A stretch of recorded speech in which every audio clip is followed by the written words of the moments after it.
Hello, hello, and welcome to this video on C++. As I said in the last video, we are going to talk about friend functions and friend classes. So first question is, what are friend functions and friend classes?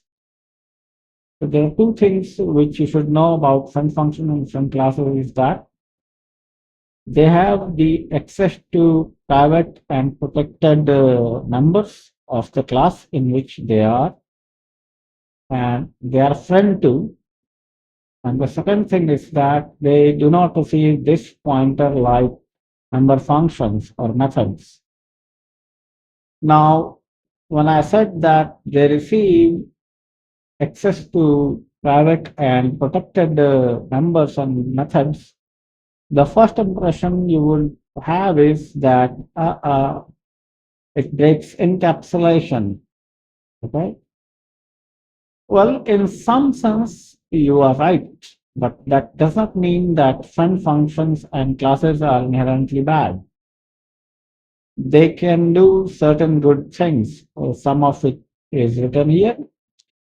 You can implement operators, tightly coupled classes, iterators, factories, serialization, testing, and other things. Now, some of the good uses include is overloading stream operators, overloading binary operators where symmetric operation is required.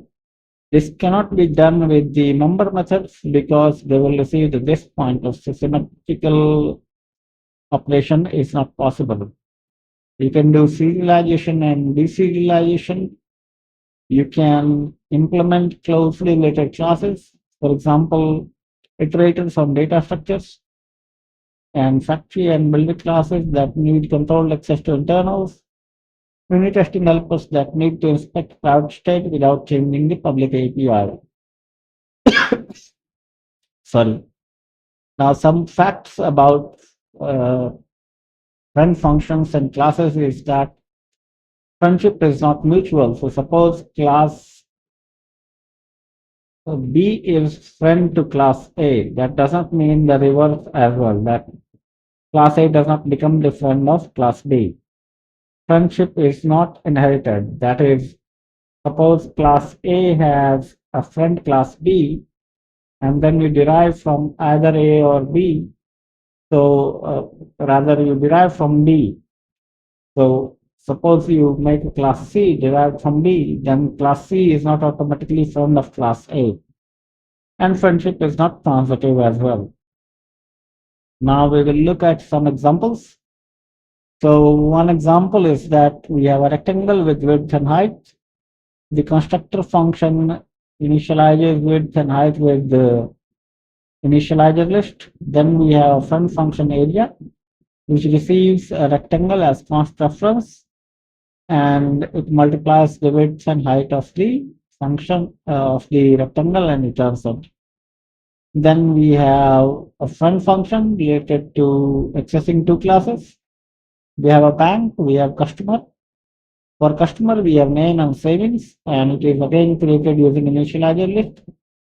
Then we print report, which takes two arguments, const reference to customer and bank. Bank has name and reserve, and print report is also a member of this function. So it is more like SQL join. Okay, it can print customer's data as well as bank's data. Okay. Then we have an example of overloading plus operator.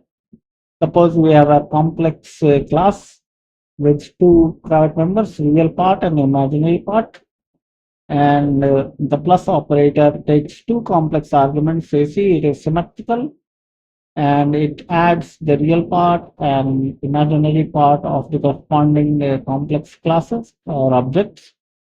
And operator less than actually prints those. Okay, as well as it returns the printed value. Okay. Next, we have engine inspector, which is a friend class example. We have a class engine with members of power and cylinders.